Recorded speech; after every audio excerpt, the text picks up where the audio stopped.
The 34th Assembly District Debate on Newswatch 12. Good evening and welcome to the 34th Assembly Debate here on Newswatch 12. I'm Dan Hagen. Every 2 years, elections are held for all 99 of the state's assembly districts. The 34th district looks a little different this year because of redistricting.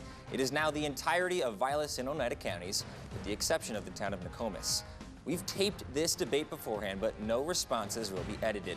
Let's meet our candidates. Representative Rob Swearingen of Rhinelander is looking for his 6th term in this seat. He owns the Algen Supper Club and was formerly president of the Tavern League of Wisconsin. Mr. Swearingen is a Republican. Eileen Daniel is the Democrat in this race. She currently serves on the Rhinelander Common Council as president. We have plenty of questions to get to. The format will be a minute each for each candidate, followed by a 30-second rebuttal from each candidate. But first, let's get to opening statements, where each candidate will get 1 minute. Representative Swearingen will go first. Representative, the floor is yours. Thank you very much to WJFW for hosting this debate and for the opportunity to talk about issues affecting the 34th Assembly District. I'm a lifelong resident of Rhinelander, a 1981 graduate from Rhinelander High School, a husband to an amazing wife, and a father to 2 incredible young women, and soon to be a grandfather. I've been a small business owner in the community for 30 years. It's been the privilege of a lifetime to serve as your state representative for these past 10 years, and it's been incredibly humbling to see the amount of support I've received through this campaign. As your state representative, I serve as the chairman of the Assembly Committee on State Affairs, the vice chairman of the Committee on Tourism. I'm also the vice chair of the State Building Commission, chaired by Governor Evers. This past session included several historic investments in tax relief to families and businesses. In addition, we created funding for Wisconsin's healthcare system, made significant investments into education, and increased funding to broadband expansion grants. Common sense conservative reforms have brought Wisconsin back and unleashed the full potential of our residents. The last thing we should do is change our representation in Madison to somebody who would turn back the tried and failed policies of the past. That's why I've decided to run for another term and why I'm again applying to the voters of the 34th Assembly District for the job of state representative.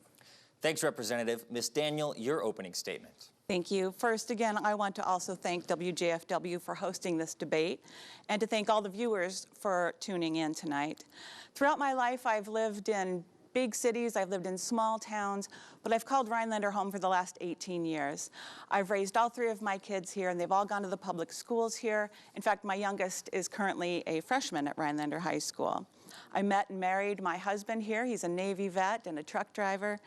I care deeply about this area, this state, and the people who live here.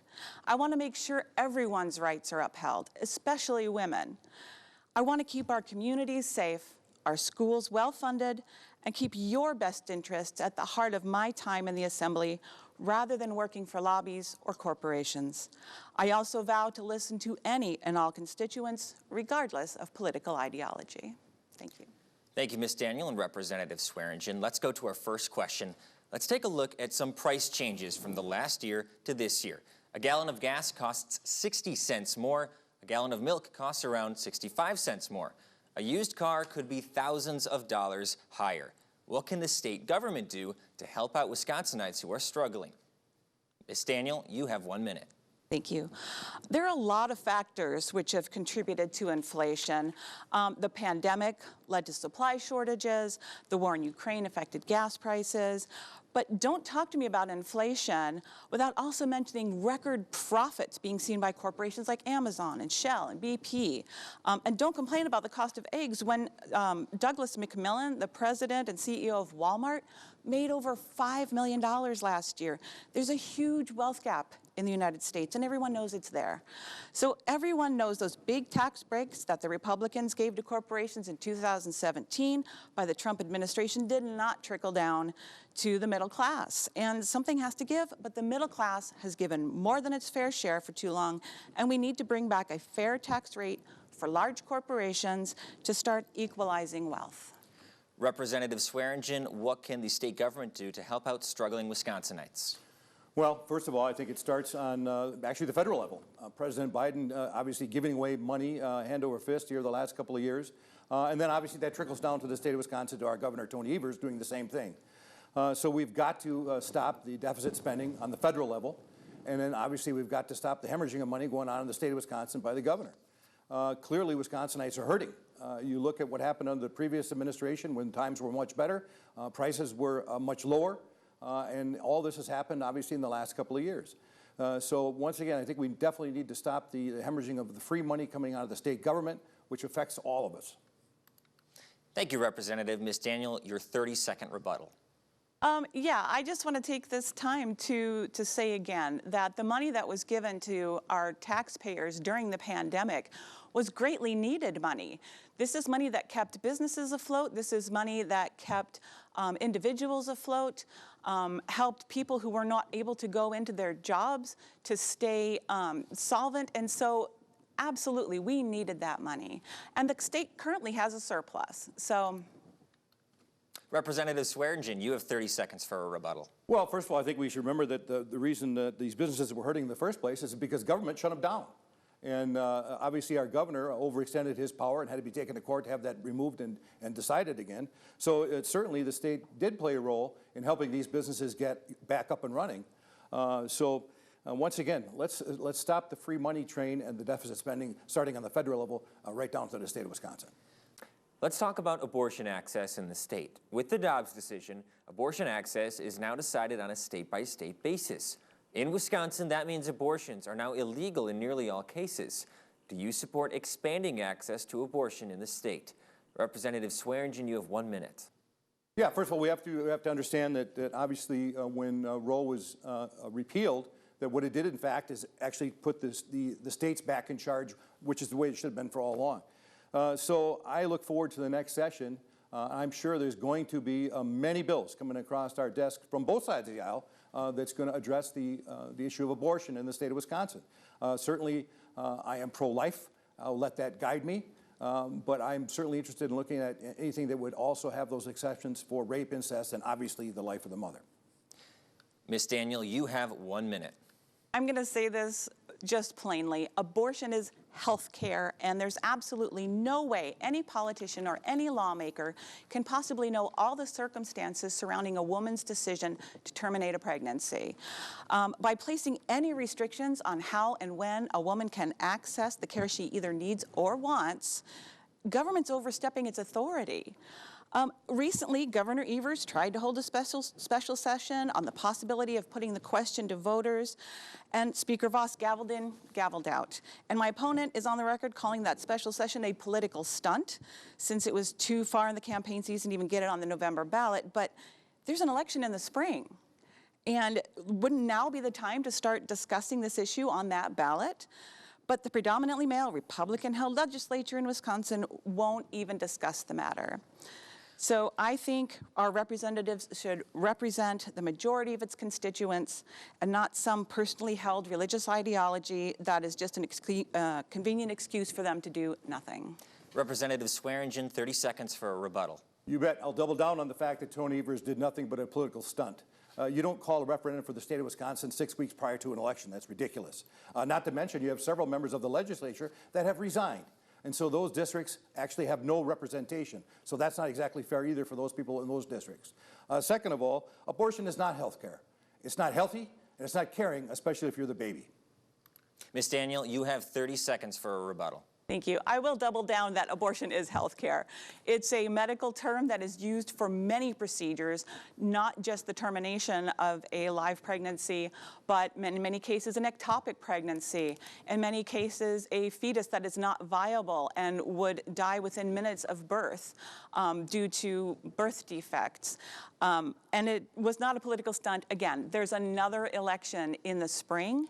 And isn't now the time to start talking about how we're going to word that referendum in the spring? Thank you, Ms. Daniel. Let's move on. Logging is one of the biggest industries in northern Wisconsin. The loggers are struggling right now. One of the biggest reasons why is the loss of both the Wisconsin Rapids and Park Falls paper mills. Both Democrats and Republicans blame the other side for playing politics to reopen the mills, but bottom line, they are still closed. What can be done to help northern Wisconsin loggers? Ms. Daniel, you have 1 minute. Logging is one of those professions that I actually, I spent a good deal of my life in Oregon where logging is a way of life. And this is definitely the kind of employment that a lot of folks have up here. In fact, Rhinelander was started on a logging tradition. But mills I think we need to find a way so that they can be more environmentally aware of what they do to the environment. We need to do reforestation and bringing those jobs back. Maybe there's another way to retrain those folks to do something else. Representative Swearingen, same question. You have 1 minute. Yeah, so logging is the #1 industry in the state of Wisconsin, and obviously it has a high impact up here in the Northwoods. I'll tell you what, the Northwoods went silent when that Park Falls mill closed and when that Wisconsin Rapid mills closed. I was involved in a couple of hearings at the state capitol in my committee, in the Committee on State Affairs, where I believe it was Senator Teston, Representative Scott Krug, Senator Felskowski.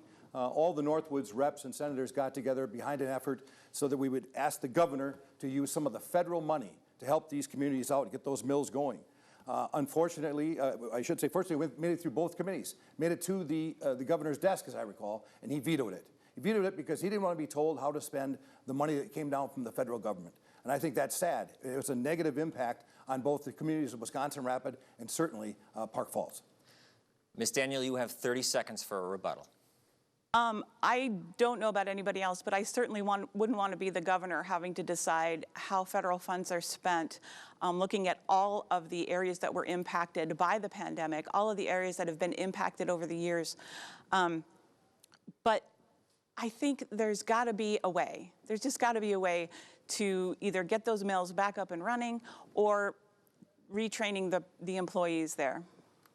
Representative, you now have 30 seconds. Yeah, it's unfortunate that my opponent just does nothing but defend the governor. The fact of the matter is the governor turned his back on Wisconsin Rapids and on Park Falls and on the Northwoods and the whole logging industry when he said no to using those federal funds. It wasn't a big ask and it wasn't a big task. And unfortunately, he decided to veto. Next question. For supporters of legalizing marijuana, the grass is greener across state borders. Recreational marijuana is legal in Michigan and Illinois. Medical marijuana is legal in Minnesota. Do you support legalizing medical or recreational marijuana in the state? Representative, you have 1 minute. Yeah, so the issue of marijuana seems to come up more and more each session. I think overall, the term medical marijuana, I think will come up again. I know that, for instance, Senator Felskowski had a bill this last session that addressed medical marijuana. I personally believe that marijuana itself is a gateway drug. However, in this case, if we should entertain legalizing medical marijuana, I would suggest that it be prescribed by a doctor and filled by a licensed pharmacist or, in this case, a dispensary. But I would also caution you. I talked to law enforcement, the Sheriff of Oneida County, Grady Hartman, the Sheriff of Vilas County, Joe Fath. I've spent the ride-along going into the Upper Michigan with the Sheriff of Florence County, Dan Miller, and all of them caution us on how far we're going to go with marijuana. It has led to some serious problems on the border from Florence into the UP, and obviously those drugs are being trafficked right through the Northwoods. Ms. Daniel, do you think the state should legalize marijuana? You have 1 minute. Thank you. There is no reason for marijuana to be criminalized. You've heard the term gateway drug. In fact, my opponent just used it. But a study's shown that 65% of opioid users say the very first drug they used was alcohol, followed closely by tobacco. Alcohol and tobacco are completely legal substances, which have huge lobbies, both here and in the federal government arenas. So let's talk about harm instead. Nobody's ever died of a THC overdose. Literally nobody. So can you say the same for alcohol? You certainly can't, because we know people die every day of alcohol poisoning. We know tobacco users suffer from a wide range of cancers and diseases, and these are two substances that are completely legal. So 20 states have legalized marijuana, 18 have made marijuana, medical marijuana legal. So even though we're surrounded on all sides by it, we continually shoot it down because they're parties supported by large pharma, alcohol, and tobacco lobbies that continually put pressure on them not to legalize it. It's rebuttal time. Representative Swearingen, you have 30 seconds. Yeah, sure. I would just remind the viewers and obviously my opponent that this marijuana that is out there today is not the marijuana of the 60s or the 70s. Times have changed. The hybrids have changed. The marijuana is much more high concentrated with THC than it was back then. So it's far more dangerous, and yes, it can be addictive. I would argue that it can be addictive. The THC is much higher than it was years ago. Eileen Daniel, you have 30 seconds for a rebuttal. Thank you. the marijuana that you're going to purchase from a dispensary is far safer than the marijuana that Mr. Swearingen had in the 60s. This is going to be grown, it's going to be graded, it's going to be kept free of chemicals, it's going to be pure. And so worrying about, you know, how potent it is, at least it's dosed, right? If you've got illegal marijuana, you don't know what the dosage is. You don't know, you know, what you're getting. So if we have legal dispensaries, then you're going to find that the product you're getting is excellent. Let's move on. The 34th Assembly District has new boundaries. A notable addition is the Lac du Flambeau Reservation. How would you represent this Ojibwe band if elected? Ms. Daniel, you have 1 minute. The Ojibwe people, I've had an awesome time while I've been campaigning, going and meeting a lot of the folks up there, really getting to know what's on their minds. And I believe they are worried about jobs. They are worried about the indigenous people who tend to go missing with very little help from law enforcement. And I think what we need to do is really open those lines of communication between law enforcement and their tribal leaders. We need to work harder to make sure that they have the jobs and the stability they need to live their best life. Representative Swearingen, how would you support the Lac du Flambeau people? Yeah, so we once a year get an address from the state of the tribes. In the state of Wisconsin, all the tribes come to the Capitol and discuss this. Then we have a reception afterwards. So I have some relationship with the Lac du Flambeau tribe. So I'm anxious to build that relationship after the first of the year. But keep in mind, the Lac du Flambeau Indian tribe is a very important part of the 34th Assembly District. Their culture is a very important part of the Assembly District. They are invested in broadband in their area over there. They're highly invested in broadband in that area. So I'm anxious to work with them on all of their issues. I know that there's been a common problem with drugs in that area, you know, school districts in that area. So this is kind of a new area for me, but I certainly look forward to working with the tribe moving forward in the future. Ms. Daniel, 30 seconds. I agree. I 100% agree. We need to be working closer with the tribe. We need to be helping them address the issues that they have. We need to be helping their youth and the schools, just like any other citizen of Wisconsin. They are a big part of our history. They are a big part of our culture. I agree. And Representative, anything you'd like to add in 30 seconds? No, not much to add other than say, once again, looking forward to meeting the leaders of the tribe in Lac du Flambeau in the near future. Thank you. Let's move on. Right now, Terry's Treehouse Child Care Center in Minocqua has a waiting list of over 100 children, and it's not alone. An analysis by UW-Madison found around 70% of rural zip codes are considered child care deserts in the state. What will you do to end child care shortages in our neck of the woods? Representative Swearingen, you have 1 minute. Yeah, child care has been kind of moving towards the front burner more and more, especially the last year and a half, 2 years, certainly since COVID. I worked on an idea a while back. It spawned out of a child care provider in the Florence area, where the school district had a young gal that was interested in becoming a child care provider herself. But the age was an issue versus licensing and supervision if she was to be alone with the children at the daycare center. So I think there could be room there for future kids that want to go into child care. Maybe we can relax some of those restrictions, make it easier for them to get into the field if that's what they're interested in. There are resources in this area. The YMCA does a great job for us, obviously. Not every community that works for. So I think that there has to be a kind of a balance between the parents, maybe a business that might be providing child care to their employees, and then obviously the parents. So I look forward to a new approach maybe next session.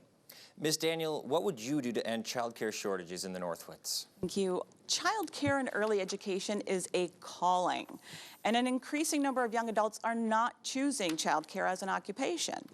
One side effect of a connected society like we have is that we see people posting about the realities of certain professions, and sometimes this leads to changing career goals like childcare that can be demanding and difficult.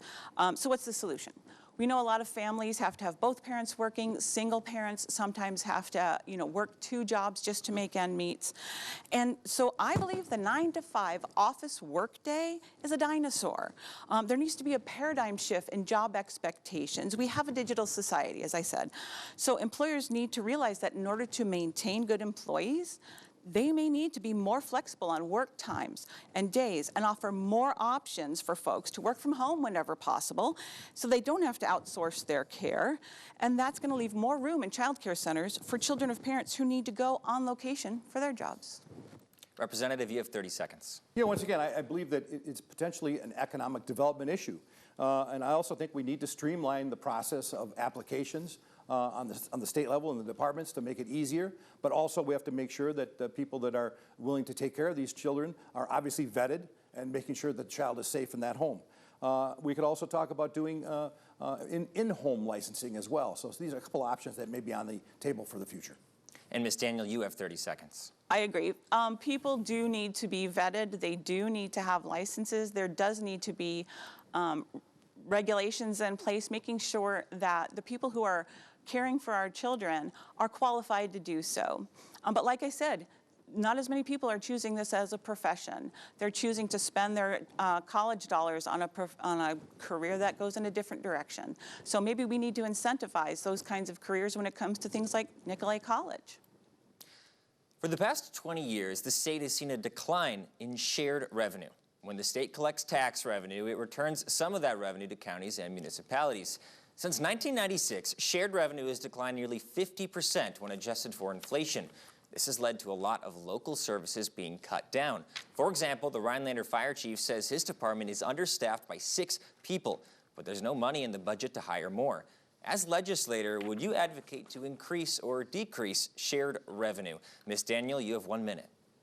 Right now, and I was at the fire department at the same time that Dan was there when Governor Evers came to visit, and we were talking about shared revenue, and we were talking about how there is a surplus within the Wisconsin budget, and how Governor Evers is really going to be working hard to get that money to the public safety services where communities need it.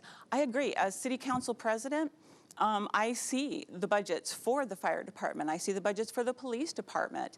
And we've worked really hard here to make sure that we are covering all the residents of Oneida County, all our Rhinelander, and all of the departments that we also assist when needed. And yeah, if we can get more shared revenue funds up here to help us with public safety, that's a no-brainer. Representative Swearingen, do you think the state should increase or decrease shared revenue? You have 1 minute. Yeah, I think shared revenue has been an issue probably since I've been in office, quite frankly. This might very well be the time to talk about an increase in shared revenue. I had this discussion with Police Chief Gauthier here in Rhinelander not too long ago, where he gave me a few examples of what he's struggling with, and so I don't disagree. I've talked to the chair of the Vilas County Board of Directors as well, the county board, and shared revenue is on their minds as well as increasing in levy limits. This may be the time with the budget surplus that's something that should be addressed or could be addressed moving forward here. Although I would caution that I'm always concerned about our senior citizens and anyone on fixed income. If we increase shared revenue coupled with inflation, I'm worried that we may be kicking somebody out of their own house. Ms. Daniel, you have 30 seconds for a rebuttal. Thank you. I don't believe I saw in any of the proposals that we're going to be increasing taxes in order to fund that shared revenue. As I mentioned, we do have a surplus within the state of Wisconsin right now, and that's the monies that's going to go towards these shared utilities, these shared departments. And Representative, 30 seconds for you. Yeah, once again, the governor will put out his budget very early in January. He'll present it to the legislature. The legislature will kick it over to the Joint Finance Committee. It will be very interesting to see what Governor Evers or hopefully Governor Michaels proposes in terms of shared revenue increases potentially moving forward. Let's move on to drug abuse in the Northwoods. I talked to a Vilas County Sheriff's deputy today. He said fentanyl and methamphetamine are his department's top concerns. How would you work to curb drug abuse in the Northwoods? Representative, you have 1 minute. Well, as I stated earlier, I did certainly work with law enforcement. I've talked to the sheriffs of all the counties I represented in terms of how bad it really is out there. and that's where we go back to marijuana potentially being a gateway drug, or I believe it's a gateway drug. But along with that comes a lot of other problems. Trafficking through the Northwoods is real. It is unfortunate, so we need, once again, to make sure that these law enforcement agencies have the proper equipment that they need, the proper staffing that they need to fight this onslaught of all these illegal and dangerous drugs coming into the Northwoods. There was a time where I would have said the Northwoods used to be removed from all that, and unfortunately that's just not true anymore. This drug trafficking has been coming from the southern part of the state or in Illinois and moving through the Northwoods often. Ms. Daniel, how would you curb drug abuse in the Northwoods? You have 1 minute. Drug abuse is definitely a problem, not just here in the Northwoods, over the entire state, all over the country. What we need to be doing is working with our youth before they become addicted. Dealing with the problem after it happens is a matter for law enforcement. And I also sat down with Sheriff Fath and Sheriff Hartman, and we discussed marijuana. And the biggest issue they had with legalizing marijuana is that if they pulled someone over for an OWI, they had no way of knowing how much of the impairment was from alcohol and how much of the impairment was from marijuana. They could do field sobriety tests, but anything that they do as far as a blood test is only going to show alcohol. It's not going to show marijuana. That was their #1 concern. They are way more concerned about meth. They are way more concerned about opioids. Fentanyl is not coming through over the borders. You know, there's not Mexicans bringing fentanyl up through. They're mostly coming from Americans, moving it through legal ports of entry. So. Representative, 30 seconds on this topic. Yeah, I would disagree rather, that fentanyl is coming through the Northwoods. Where it's coming from, I think might be very well coming from over the border down in the south, making its way through right across the United States. And it's always been true that law enforcement will be able to check for drunk drivers, but not drugged drivers. And that has always been a frustration of law enforcement. So that is something that, you know, maybe potentially might be technology out there at some point that they could take advantage of. And Ms. Daniel, you have 30 seconds. Well, what I did not so eloquently say is that the fentanyl coming across the border isn't normally coming across with people just muling it on their backs, you know, crossing the border, swimming the river. It's coming through legal ports of entry by Americans for the most part. And we just need to address it at the youth stage before these folks become addicted. Let's talk about firearms. The governor has supported universal background checks and red flag laws. Republicans have not. Representative Swearingen, you voted for a bill that would allow gun owners to be armed while in their car on school property. What bills would you like to see passed that affect gun ownership in the state? Ms. Daniel, you have 1 minute. First, I want to say I don't want to take your guns away. I am a gun owner myself. We have deer rifles. We have a handgun. And but I do think we all want to see safe schools. We want to have safe communities. I too believe in universal background checks. I believe in red flag laws. And in states where red flag laws exist, they are rarely, if ever, misused. There's a lot of red tape involved. And a thorough investigation is done before any action is taken.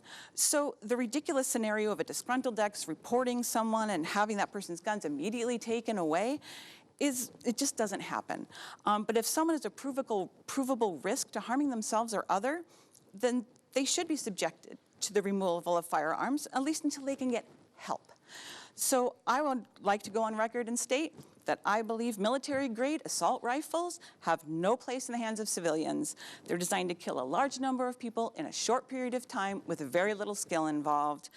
And it's why they're the choice of shooters and who target large gatherings and especially schools. Representative Swearingen, you have 1 minute on this topic. Yeah, once again, my opponent is wrong, factually wrong. Handguns actually are the choice of, unfortunately, these mentally defective people that are going through mass shootings. I will support any bill that keeps our kids safe, right? We should be spending much more money on programs to identify a student internally in the school, if that's where it's going to come from, that would identify the fact that they're having a problem. Perhaps we should have the guidance counselors interview these kids a little more often during the school year, or at least once a year, to see if there's some stability issues, whether it's at home or in school. So I support those types of actions. Obviously, we get into school safety issues in terms of whether or not we should arm a teacher. That's something that's been on the table, up for discussion. Whether or not they would be armed may or may not be up to them. Certainly, we created the Office of School Safety years ago in 2017. And currently, this last session, we had a bill that actually mapped out a school so that law enforcement could figure out, in case there was an incident, where it was and what was going on. Ms. Daniel, you have 30 seconds. My kids have been in the Rhinelander School District for the last 18 years. They've never had a school year without an active shooter drill, ever. Arming teachers is not the answer. Getting high volume assault style rifles out of the hands of civilians is just one step that we can take towards making our schools safer.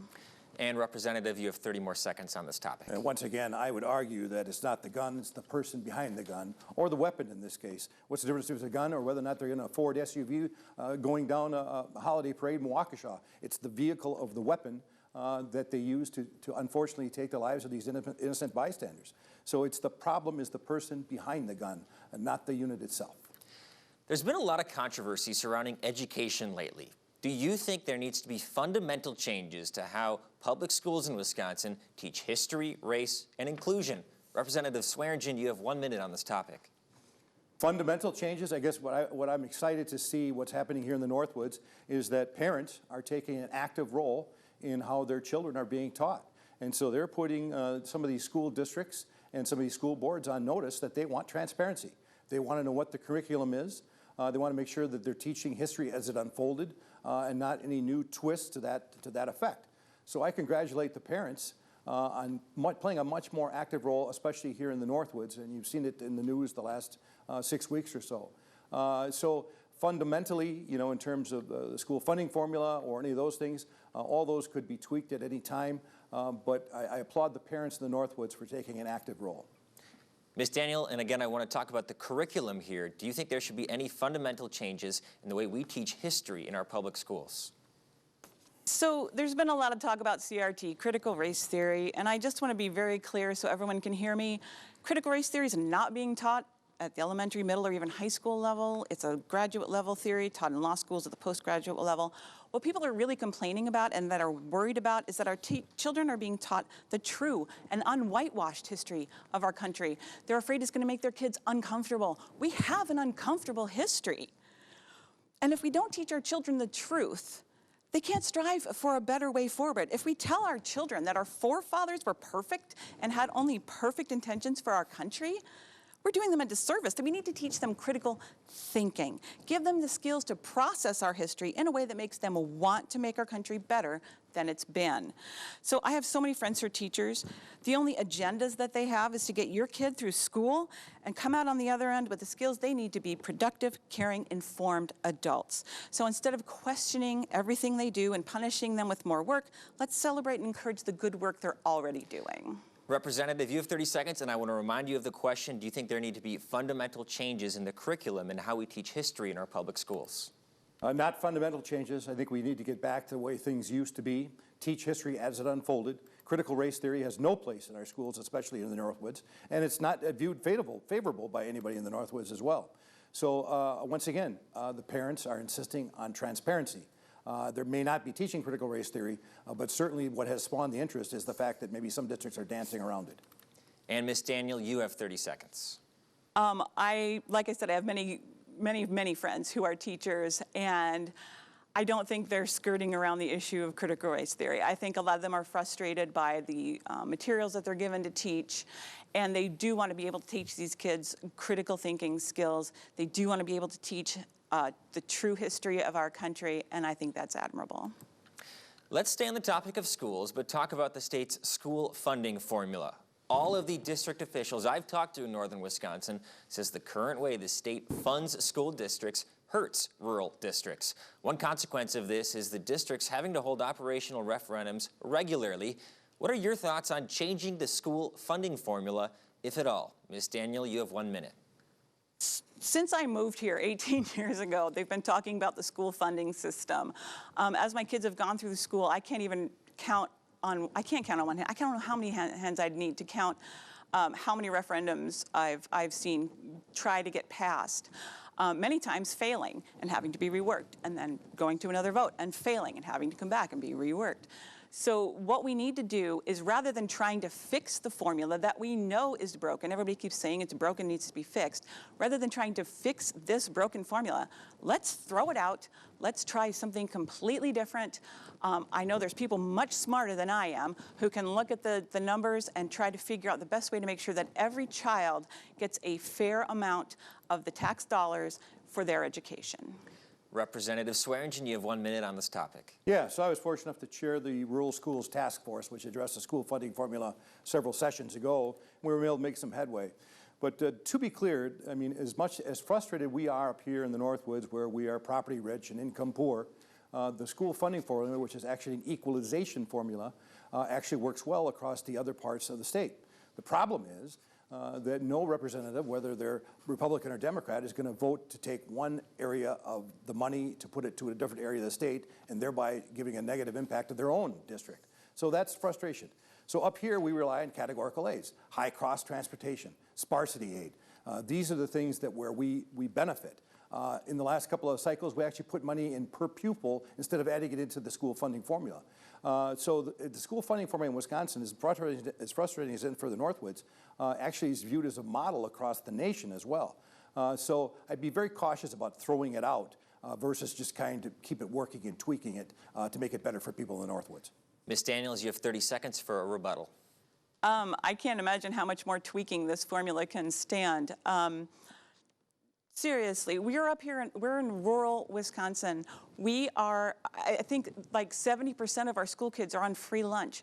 That means that they are below the poverty level, or at least very close to it. So our kids are just, just as worthy as any of the kids down in Milwaukee or Madison or any of the bigger, more urban areas that are getting the lion's share of this funding. And Representative, you have 30 more seconds. Yeah, here again, it's obvious that my opponent doesn't understand the school funding formula. It's quite complicated. There are 3 levels to it. School districts already know where their percentages are going into the next year. What they don't know is what the population of the district is going to be, and each student is worth more money. So I'd be very curious or careful when you talk about sending our money down to the school funding formula. If we were to keep our money here, we wouldn't get as much as we do now. So I would caution anybody that has that theory. Let's talk about the worker shortage. Driving around the 34th Assembly District, you'll see a lot of help wanted signs. If population trends continue, Wisconsin's working age population will decline by more than 100,000 over the next decade. One barrier for finding workers is a lack of affordable housing. What sort of legislation could you support to address worker shortages? And Representative, you have 1 minute. Yeah, so worker shortage, I mean, has hit me personally.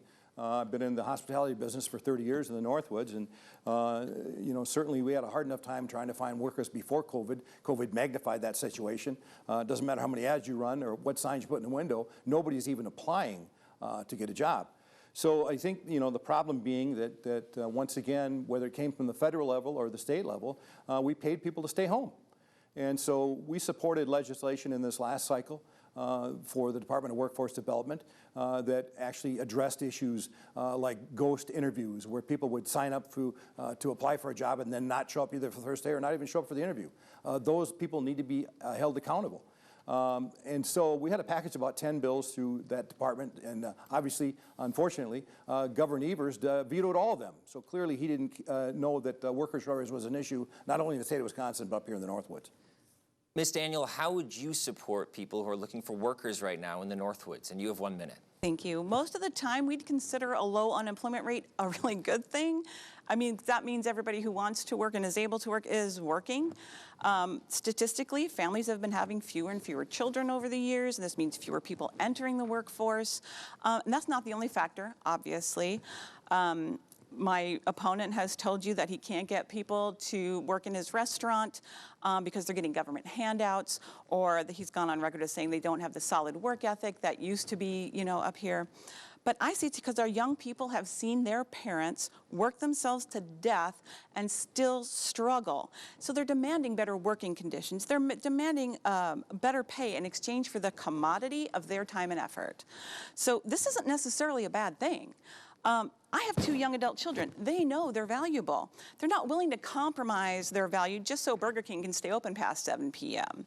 So if we made health care more affordable, if we lowered taxes for middle-income families, if we made large corporations pay their fair share of taxes, I think we would see a larger increase in young workers. And I want to remind you both of the question, what sort of legislation would you support to address the worker shortage? Representative Swearingen, you have 30 seconds now. Yeah, so I mean, I would support legislation that would stop prolonged benefits. I would support legislation that would keep people from not taking advantage of a system that is supposed to give you a helping hand and not just a handout. So those are the type of things we need to stop. We need to stop incentivizing the laziness and get people back to work. Stop the free money, stop the handouts. Those are the type of things that I would support. And Ms. Daniel, you have 30 seconds for a rebuttal. I think the most telling statement that my opponent just made was that he would support legislation. My opponent actually authors very little legislation. Everything that he supports, everything that he co-sponsors comes from someone else. So I think we're ready for someone in office who's actually going to take the time to try and author some of this legislation to make these things happen. To our next topic, the pandemic made many Americans realize how important internet access is. Right now, there are still places in the 34th Assembly District without broadband connection. Would you support more government funding for broadband, or do you think the private sector should shoulder the load? Ms. Daniel, you have 1 minute.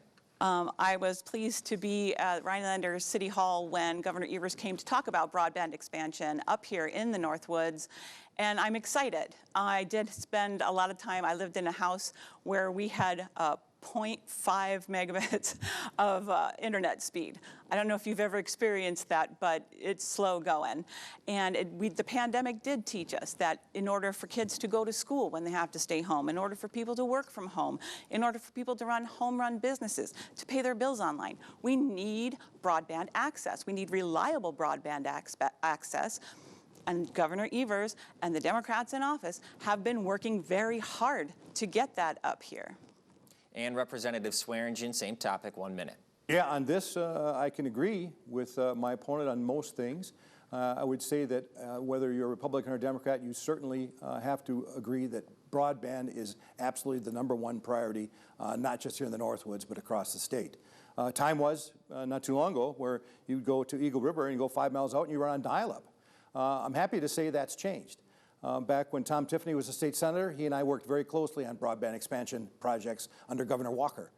Since then, Senator Mary Felskowski and I work very closely on getting broadband grants. I sit on the Public Service Commission Broadband Advisory Stakeholder Group, working with these companies to kind of get them to reveal, and it's been difficult at times, where their priorities are because they are their competition. I'm happy to say that the 12th Senate District and the 34th Assembly District have received the most PSC broadband grants of all districts in the state of Wisconsin. We've come a long way, but we certainly have more to go. Ms. Daniel, 30 seconds on this topic. Thank you. I will say the other thing we need to look at is the affordability of broadband, of internet. Right now, you're paying a premium to get that access. And so we need to look at ways, we need to look at legislation that's going to help families who, like I said, we've got a lot of families up here who are close to the poverty line, making sure that they have that access as a right and that it's affordable and that they can have it when they need it. Representative, 30 more seconds if you'd like. Yeah, you bet. So there is still room for public and private partnerships in the broadband arena. You just saw what happened with Spectrum up in Eagle River just recently, and that was a grant by the state and picked up by Spectrum, another $1 million. We have had instances of municipalities putting up their own towers to attract broadband providers. So certainly there is room for many more partnerships between public and private. Let's move on to PFAS. In 2019, testing in Rhinelander water found PFAS contamination in 2 wells. Those 2 wells are still shut down. What should be done to make sure northern Wisconsinites have access to clean drinking water? Representative, you have 1 minute. Yeah, this one certainly hits home. When you have your hometown have 2 wells shut down because of PFAS contamination, and here we are a couple of years later. So I did address a bill a session ago that would have made able for cities like Rhinelander to apply for a grant. We did another bill, I guess, in this session that addressed more of that issue. But one of the bigger problems was, quite frankly, there was an argument between the DNR and the Natural Resources Board because we had no standard on what the level would be. They finally did agree on 70 parts per trillion on drinking water and surface water, but we still have no measurable or measure for groundwater. So those arguments continue. In addition, City of Rhinelander was lucky enough to have Senator Baldwin come and get some federal money to the city. That money still has not been realized by the city. I think there's some frustration there. But certainly PFAS remains on the front burner. I expect it will be front and center again this next session. Ms. Daniel, same topic. What would you do to make sure northern Wisconsinites have clean drinking water? You have 1 minute. Clean drinking water is one of those things that we trust we're going to have, right? We turn on the tap, we trust that what comes out of there we can drink. Ironically, I was elected to Rhinelander City Council the same month and the same year that the city discovered PFAS in our wells. This past summer, they put through regulations to adopt the DNR recommended PFAS levels for safe drinking water, and those levels are 70 parts per trillion. Their recommendation for surface water that can support fish is 8 parts per trillion. Sounds great, right? But those standards were originally recommended by the EPA in 2016. And since then, we've learned way more about the dangers of those chemicals. And the current EPA recommendations is now between 0.004 parts per trillion and 0.0 for PFOA and 0.02 parts per trillion for PFOS, which are two of the most common PFAS found. That's a huge difference. Representative, 30 seconds for a rebuttal. Yeah, no, as I said, PFAS I expect will remain on the front burner this next legislative session. Interesting to note, though, Governor Evers just came out this week talking about a plan to contain firefighting foam that contains PFAS. What I find ironic, and you can tell it's the election cycle, is that the money was allocated in the budget last July, and now all of a sudden he has this program through the DNR to contain that. So the beat goes on politically, but it is certainly a serious issue when we talk about somebody's safe drinking water. Ms. Daniel, 30 seconds. I will say that when I talked about, we found out a lot more about these chemicals. They've been shown to contribute to thyroid disease, kidney disease, low birth weight, and most notably, cancer. And in Oneida County is the second county for rates of cancer. The first is Vilas County. Those are the two counties in my district. So obviously this is something that's very near and dear to my heart. I will work very hard to make sure that we can get our drinking water back to safe levels. Let's talk about teens' mental health. According to a CDC study, 37% of high school students reported that they struggled with their mental health during the pandemic. How do you think the state should respond to growing rates of mental health problems among teenagers? Ms. Daniel, you have 1 minute. I have teenagers. I have 2 teenagers and a young adult, and the pandemic certainly did affect them in many, many ways. They were isolated. They were, kept from activities that they were used to doing. They had, their social circles shrunk to internet levels. And so what we need to do is make sure that where these kids are going to school, they're being met where they're at, and they're having honest conversations with these kids about the things that are really, really on their minds, and having people there available to help them work through the issues that are most deep to them. We've all been teenagers. We know it's not easy. That's very possibly the most, difficult time in most of our lives. So just offering them the help that they need while they're in school, talking to them as parents, meeting them where they are, accepting them for who they are so that they can be their most authentic self, I think that's what's really important. Representative, how do you think the state should respond to growing rates of mental health problems among teenagers? I think my opponent is absolutely right. This is a role that is serious. Young minds are changing every generation, every school year. So the state has invested a lot of money in mental health programs, but I think more can be done. I don't have any specific examples that I can quote here tonight, but this is an area where the state needs to do more work. They need to work closer with school guidance counselors. We have to make sure that those counselors are more in touch with the student to see what the issues may be. Is it a problem at school? Is it a problem at home? So bills could be developed like that that might be make a positive impact on the student, and of course it may be a negative impact on mental health problems, and make it, hopefully they get through the educational cycle and move on to be a productive worker in the workforce. Ms. Daniel, 30 seconds on this topic. I'm glad we have something we agree on.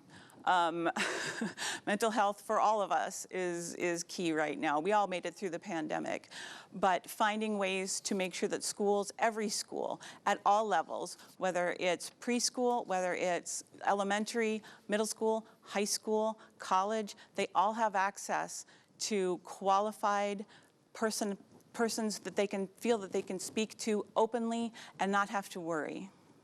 And Representative, 30 seconds if you'd like it. No rebuttal there. Okay, let's go to our next question. This question is about your position on the gubernatorial race. Though your opinions may seem obvious, I'd like to hear why you support which candidate for governor and your reasoning why. We'll start with Representative. Yeah, so I think I've referenced Tim Michels already a few times, maybe this debate. I will confess, and it's not a secret, that originally Rebecca Clayfish was my first choice for governor. After the primary, that was no longer an option. So it took me a little bit to adjust to what had happened in the primary. But I'm happy to say that I'm 100% full boat behind Tim Michels.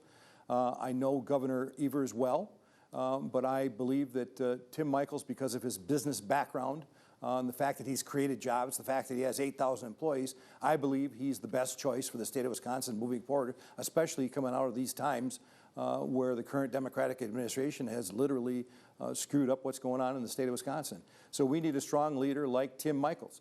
I was fortunate enough to spend some time with him the last month or so, a couple of times, and I got to know him as a person as well, and his lovely wife Barbara as well. And just great people, a great businessman. I think he'd make a great governor. Ms. Daniel, who do you support for governor and why? Not a hard question. I support Tony Evers. He's got a background in education, and we've talked about how important education is. It is the keystone. It is the cornerstone of our society. It's what makes our societies thrive and grow and learn. And so Governor Evers, when he came in, Wisconsin was 18th in the state as far as test scores go, and we're now 8th. I think that's incredible. I think that's a wonderful movement forward. I believe Michels is too extreme. He has said that the 1849 abortion ban lines up perfectly with how he feels about the issue. I believe that his business background doesn't necessarily make him a great candidate for governor. We saw what happened when we put a businessman in charge of our country. So I'm just going to leave that there. And Representative, you have 30 more seconds on this topic. Yeah, no, I just think that Governor Evers has been an abysmal failure. Everything from Kenosha to COVID. He claims to be the education governor, yet he shut down the schools. Potentially our kids were almost a year behind because of what Governor Evers did as the education governor. So I look forward to casting my vote on November 8th for Tim Michels for governor. And Ms. Daniel, you have 30 seconds. Again, I would hate to be the governor during a pandemic. There were so many things that came up. It was a complete unknown, right? Nobody knew how to handle what was coming up. And I do believe that Governor Evers and his kind heart and his experience in education, that helped him make the best decisions that he could make with the information that he had at hand. And I believe that we've all come out of it, you know, maybe a little scarred, but not too bad. Before closing statements, I want to do an abbreviated question. Each response will have 1 minute, and there will be no rebuttals. Let's talk about your top priorities if elected as legislator. What is the first thing you would work on if you are headed to Madison? We will start first with Ms. Daniel. The very first thing I want to do is I want to make sure that women's rights, that LGBTQ rights, that your rights are protected. Anything that's just a matter of common human decency and human rights should be protected. Women should not have to worry about the decisions that they make causing them to go to jail or having the doctor who performs a procedure on them be faced with criminal charges. That's ridiculous. We need to make sure that we are all protected and that everyone's best interests are being looked after. Representative, what is your top priority if you returned to Madison? It is and has been broadband. Broadband is what centers around everything in the Northwoods. We need good broadband connectivity, whether it's in your school, whether it's in your library, whether it's in your vacation home that you're going to use for a working vacation. People used to come up to the Northwoods to get away and be disconnected. That's no longer the truth. People come up here to be in touch, but yet have a good time and enjoy what the Northwoods has to offer. So it is been broadband for the last several years, and it continues to be broadband connectivity and expansion. We are going to sneak in a 30-second question here. I want to hear from both of you, what is an issue that you disagree with the majority of your party on? We are going to start first with Representative Swearingen. Mr. Swearingen, you have 30 seconds. Okay, 30 seconds, and then we had this question a couple of years ago. I would have said gas, or I did say gas tax. I can no longer say that. I would say right now that if I had to disagree, I'm worried about the shared revenue to our communities. I'm also worried about the levy limits. Those are a couple of things that I really feel that we need to have that discussion further this next session. And Ms. Daniel, 30 seconds. What is something you disagree with the majority of your party on? I think there's been a lot of talk about defunding the police. As a city council member here in Rhinelander, I've seen the importance of local police departments. I have great respect for the men and women of law enforcement. I don't believe that defunding the police is an answer to any of the problems, especially up here in the Northwoods. This has been a long debate, and it is now time for closing statements. Representative Swearingen went first during opening statements, so Ms. Daniel, you'll go first in closing statements. Ms. Daniel, you have 1 minute. Thank you. Again, I want to thank WJFW and Dan Hagen here for giving me the opportunity to come in today and show the people of District 34 where I stand. I've never shied away from my position on controversial topics. I've never shirked hard work or avoided difficult conversations. I'm ready to go to Madison and really get to work on the issues so we can make our communities and schools safer, so that we can make our water and our environment cleaner and help everyone who chooses to live in this state maintain their basic human rights. My opponent says he wants to finish the work he started, but the fact of the matter is he hasn't started anything. He's rubber stamped everything Speaker Voss puts in front of him. So if you want someone who's willing to put themselves out there, put the time and the work in, that someone that's just going to truly listen to and represent the Northwoods, then I'm your clear choice on November 8th. And I hope you'll vote for me. Thank you. Thanks, Ms. Daniel. Representative Swearingen, you have 1 minute for closing statement. You bet. I want to thank Dan Hagen and WJFW Channel 12 again for hosting this great debate. The Northwoods is a special place because of the people that live here. I have fought to keep issues pertaining to rural Wisconsin at the forefront of our legislative agenda. As a small business owner, I'm proud of the fact that for the past 30-plus years, I've signed the front of a payroll check and not just endorsed the back. I believe true economic prosperity is unleashed when we don't spend beyond our means and when you, the people, are able to keep more of your hard-earned money in your own pocket. On November 8th, voters will go to the polls with a clear choice to make. My opponent has demonstrated that she has little knowledge of how state government is run. Her candidacy seems to be driven largely by the repeal of Roe v. Wade, even though polls show it is not the most important issue to voters. She has stated the school funding formula needs to be thrown out, but yet offers no plan to replace it. A vote from my opponent would simply endorse the failed liberal Evers-Barnes policies that have led to high taxes and reckless spending in Madison. Sending me back to the Capitol would build upon the current policies that have led to returning over $22 billion back to taxpayers and a $4.4 billion surplus with potentially more to come. I'd be honored, and I'm asking once again for your vote on November 8th. Thank you. Thank you to our candidates, Rob Swearingen and Eileen Daniel, for participating in our 34th Assembly debate here on WJFW. Now, voters, it's up to you to make sure your voice is heard. The election is on November 8th. Have a good evening.